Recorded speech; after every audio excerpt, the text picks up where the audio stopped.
So hello everyone, my name is Abhishek Singh and you are watching 6 programmer.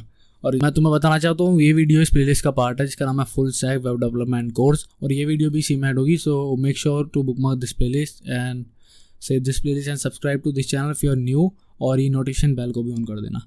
So my name is Abhishek Singh, you are watching 6 programmer. और इस video में हम देखने के वाले हैं what is responsive website. So in case if you remember, हमने last video में ये प्रोजेक्ट बनाया था कि ये एक वेबसाइट है और हमने बस वही प्रॉपर्टी यूज़ की थी जो अभी तक हमने सीखी थी, लाइक बेसिक सी ट्रांजिशन और float property, position property, display property.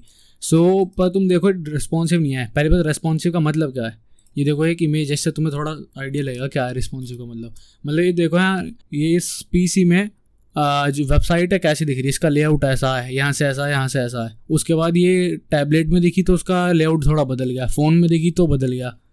तो यही होती है रेस्पॉन्सिवनेस, डिवाइस के अकॉर्डिंग, रिजोल्यूशन के अकॉर्डिंग खुद जो वेबसाइट खुद को चेंज कर ले, इसे बोलते हैं रेस्पॉन्सिवनेस। ना अगर तुम इस वेबसाइट को देखो और मैं इसके इंस्पेक्ट एलिमेंट में जाऊँ तो ये देखो ये रिस्पॉन्सिव नहीं है बिल्कुल ही। ये रिजोल्यूशन 4K हो गया तो कैसा होगा, और अगर मैं इसको कम करूँ और ये देखो कैसी अजीब सी होती जा रही है वेबसाइट, ठीक है। और अगर मैं इसको दिखाऊं कि तुम्हें गैलेक्सी S5 में कैसा दिखेगा, तो देखो कैसा एक इमेज दो बार रिपीट होकर आ रही है और बस ऐसे नल सा होगा। पिक्सल 2 में देखो कैसा दिखेगा। तो ये बिल्कुल भी रेस्पॉन्सिव नहीं है वेबसाइट, और होगी भी कि हमने बस बेसिक सी प्रॉपर्टी यूज़ करी हैं। सो हम देखने वाले हैं इसे रेस्पॉन्सिव कैसे बनाना है। सो उसके लिए कुछ स्पेशल प्रॉपर्टीज़ होती है, वो हम डिवाइस के अकॉर्डिंग सेट कर सकते हैं कि जैसे अगर ये डिवाइस हो तो ये प्रॉपर्टी हो जाए। तो हम देखते हैं क्या करके। सो मैं एक फ़ाइल बना लेता हूँ index.html, और ये हमारी फाइल रेडी है। इसमें एक्सक्लेमेटरी मार्क लगा के मैं जल्दी से बेसिक्स इन्फॉर्मेशन वही भर देता हूँ जो हमेशा भरते हैं। टाइटल लिख दिया, रिस्पॉन्सिवनेस, ये कहाँ लिख दिया भाई, यहाँ पे। So nothing new. तो HTML फाइल बना ली, लाइव सर्वर भी ऑन कर लिया, और ये देखो यार हमारी वेबसाइट अभी कुछ नहीं है अंदर, तो ऐसी दिख रही है, ठीक है। तो इसके लिए मैं एक स्टाइल शीट अलग से ऐड नहीं कर रहा, मैं यहीं पे स्टाइल टैग लगाऊंगा और यहीं लिखनी स्टार्ट कर दूँगा CSS। सो सबसे पहले जैसे मैंने कर दिया बॉडी का बैकग्राउंड ये हो जाए, जो भी रैंडम सा कलर चूज़ किया है तो हो गया, नो सरप्राइज़। अब यहाँ पे देखो मीडिया क्वेरी क्या करती है। यहाँ पे हम रेस्पॉन्सिव बनाने के लिए यूज़ करेंगे मीडिया क्वेरी। मीडिया क्वेरी क्या करती है, तो उसके लिए देखो मैं बॉडी टैग से बाहर आ चुका हूँ, यहाँ पे ख़त्म हो चुका बॉडी टैग। सो या तो हम स्टाइल टैग के अंदर कर रहे हैं इसलिए स्टाइल टैग के अंदर यहाँ लिखेंगे, अगर CSS की फाइल होती तो उसमें वैसे ही करते। तो @ लिखा है, देखो सबसे पहले मीडिया स्क्रीन हुई है, तो ये मीडिया क्वेरी हो रही है अमिट, यहाँ देखो अमिट एब्रीवेशन। तो ये अच्छा विजुअल स्टूडियो कोड बेचारा ये कर रहा है। सो इस पर क्लिक करो, ये आ गया मीडिया स्क्रीन, ठीक है। अब स्क्रीन का मैं बताया तो पहले, ये तो तुम्हें लिखना है तो कीवर्ड है @मीडिया, ठीक है। अब स्क्रीन का बताता हूँ। ये हम बता रहे हैं किसके लिए बात हो रही है, कौन C media query, screen, print या वॉइस, कैसी। तो स्क्रीन का मतलब है जब तब के लिए है कि जब स्क्रीन, अगर मान लो कोई प्रिंट करेगा तो उसके लिए नहीं है।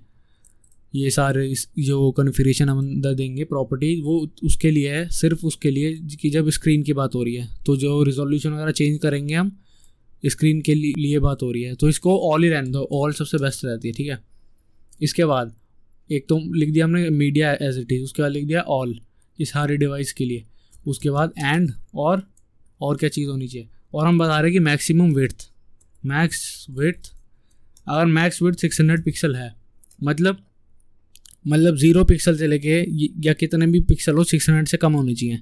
मैक्सिमम विड्थ 600 पिक्सल है इन वाली प्रॉपर्टीज़ को अप्लाई होने के लिए जो हम इसके अंदर लिखेंगे। अगर मान लो 501 पिक्सल है तो ऊपर जो हमने बैकग्राउंड कलर दिया वो नहीं होगा यूज़, जो हम इसके अंदर देंगे वो यूज़ होगा। तो मैं करके दिखा देता हूँ। हमने लिखा बॉडी, मैंने दिया बैकग्राउंड कलर और एक्वा। सो अभी तुम देखोगे हमारी स्क्रीन का जो रिजोल्यूशन है वो है 1920, तो 1920 पिक्सल्स ये है इसकी विड्थ। तो ऑब्वियसली जो 600 वाली फायर तो होगी नहीं, ठीक है। तो मैंने लिखा है बैकग्राउंड में बॉडी का कलर ये होगा। उसके बाद मीडिया क्वेरी ऐड की है और लिखा है कि मीडिया क्वेरी है ऑल टाइप की, और इसके अलावा मैक्सिमम विड्थ है 1000 पिक्सल। मतलब जैसे ही 1000 पिक्सल से कम होगा स्क्रीन का साइज़, ये वाली प्रॉपर्टीज अप्लाई हो जाएगी, बैकग्राउंड कलर ये हो जाएगा। तो अभी डिफ़ॉल्ट वाला है जो दे रखा है, देखो ऊपर कितना दे रखा है साइज़, इसको मैं बढ़ाऊँगा तो नो सरप्राइज वही रहेगा। पर जैसे ही द मोमेंट वी क्रॉस 1000, ये देखो कितना होगा, 1 2 और ये देखा, ये होती है मीडिया क्वेरीज। हम इसका यूज़ करके अपनी लेआउट बदल सकते हैं कि जैसे मान लो ऊपर अभी नया बार ऐसा दिख रहा है, हम बोलेंगे कि जैसे ही 600 पिक्सल से कम हो विड्थ, वो जो नैप बार है वो एक बर्गर मेन्यू बन जाए। बर्गर मेन्यू पता ना क्या होता है? ये होता है बर्गर मेन्यू। ये तो ऑब्वियसली ये फ़ोन में काम आता है। तो जैसे हमें लगेगा कि ये हो जाए विड्थ, तो यहाँ पे ऊपर के नैप बार की बजाय इतना छोटा सा यहाँ पे मेन्यू हो जाए, हम ऐसा बना सकते हैं। तो ऑब्वियसली हम फ्यूचर में देखेंगे। तो अभी तो ये पर्पस था कि रिस्पॉन्सिव वेबसाइट बनती कैसे है, ठीक है। तो अभी पता लग गया।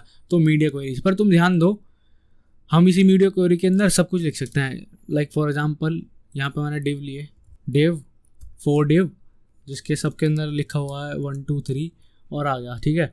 अब मैंने बोल दिया कि जो डिव है उसका बैकग्राउंड कलर हो brown, width 200 pixel, height 200 pixel, margin 50 pixel, ठीक है। इतनी सी चीज़ें दी हैं, देखो आ गए, ये देखो यहाँ आ गए ऐसे, ठीक है। अब जैसे मैं बोलूँगा कि हमारी वेबसाइट जैसी 1000 पिक्सल से कम होगी तो डिव का क्या हो, डिव का बैकग्राउंड कलर क्रिम्सन हो जाए, ठीक है। ये मैं चाहता हूँ। तो अभी देखो ब्राउन है, जैसे ही मैं इसको करूँगा 1000 पिक्सल से कम और ये देखो बैकग्राउंड कलर भी बदला, क्रिम्सन भी होगा कलर। तो मैं इतना पता नहीं लगा, ग्रीन कर देता हूँ ये, ठीक है। अब तुम्हें दिख रहा है यहाँ। इसके अलावा कुछ और भी दे सकता है, यही नहीं कि ये देना, कुछ भी दे दो, वो तो तुम्हारी मर्जी है। मैं कह रहा हूँ विड्थ हो जाए 400 पिक्सल, हाइट हो जाए 400 पिक्सल। तो अभी इतनी है इसकी, जैसे मैं इसका रेजोल्यूशन कम करूँगा साइज़ भी बढ़ जाएगा। तो हम कुछ भी दे सकते हैं। पर तुम सोच रहे हो कि ये तो बहुत फालतू का काम होगा कि पहले ऊपर प्रॉपर्टी दो फिर नीचे प्रॉपर्टी दो, डबल मेहनत। हाँ वो तो ऑब्वियसली डबल मेहनत है। तो इसलिए हमारे पास कुछ स्पेशल चीज़ें हैं, जैसे कि हमारे पास है फ्लैक्स बॉक्स। ये बहुत तगड़ी चीज़ है, CSS की जान है ये तो तुम्हें आनी चाहिए। अगली वीडियो इसी बारे में है। इसके अलावा हमारे पास है ग्रिड। पहले CSS में फ्लैक्स बॉक्स कंप्लीट करेंगे। इसमें मैं एक वीडियो में भी कर सकता हूँ, पर मैं चाहूँगा एक वीडियो में फ्लैक्स बॉक्स कंप्लीट करें, नेक्स्ट वीडियो में हम इसकी थोड़ी प्रैक्टिस करें वेबसाइट बना के, क्योंकि फ्लैक्स बॉक्स सही में बहुत काम की चीज़ है और CSS का जान है CSS की। इसके बाद हम देखेंगे ग्रिड।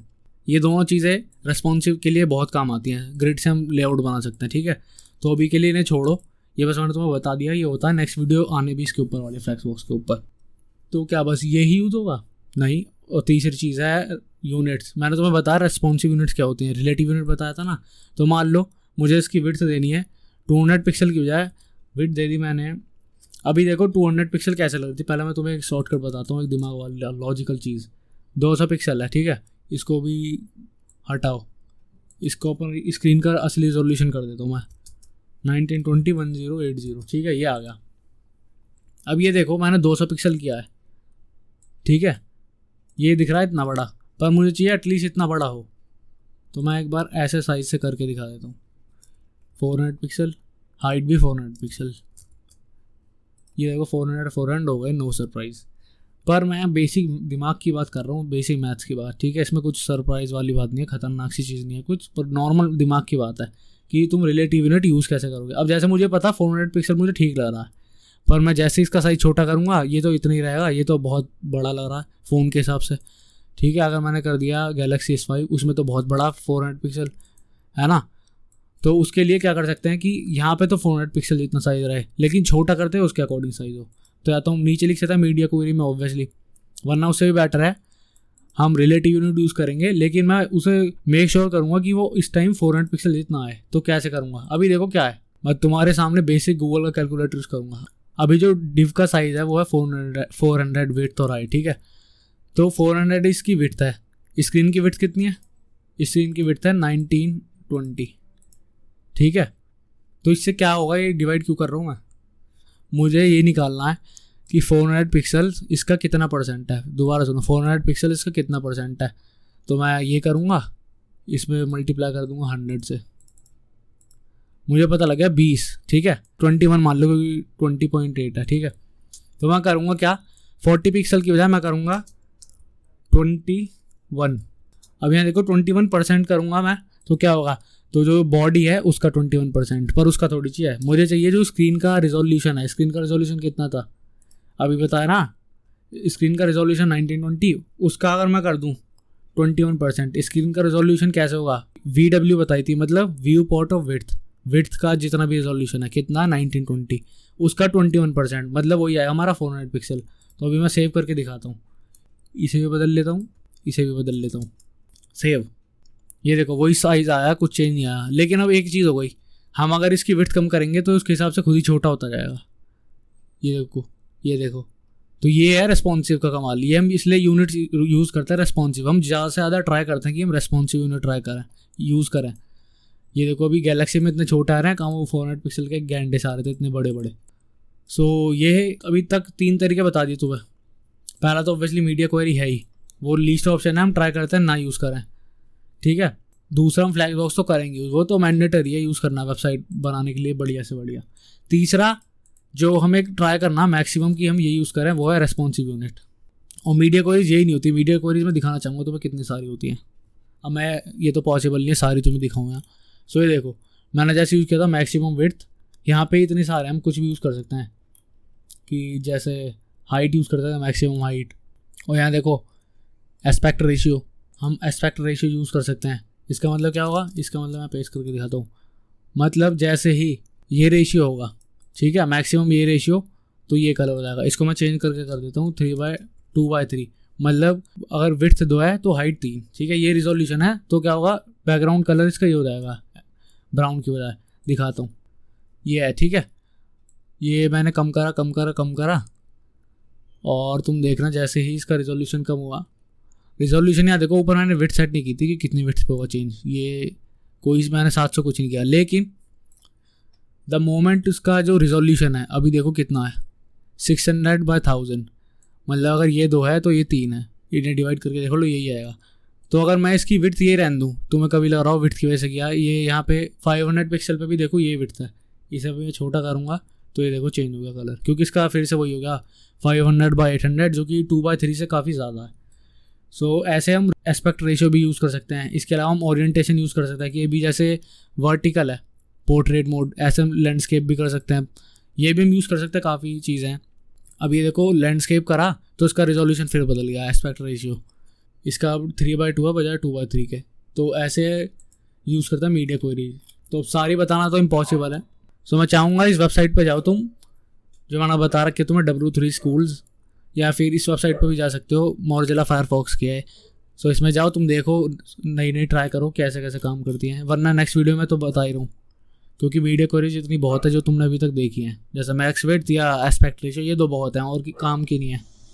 और का इतना यूज़ नहीं पड़ता क्योंकि जो फ्लैक्स बॉक्स है और जो रिलेटिव यूनिट है काम कर देती हैं। सो इस वीडियो में इतना ही। Thanks for watching. अगेन मैं तुम्हें बताना चाहूँगा ये वीडियो इस प्लेलिस्ट का पार्ट है। अभी तक 13 वीडियो हो चुके हैं, ये 14 वीडियो होगा। So if you like this video give this video thumbs up, और ऐसी अमेजिंग वीडियोज़ के लिए make sure to subscribe to this channel. Thanks for watching.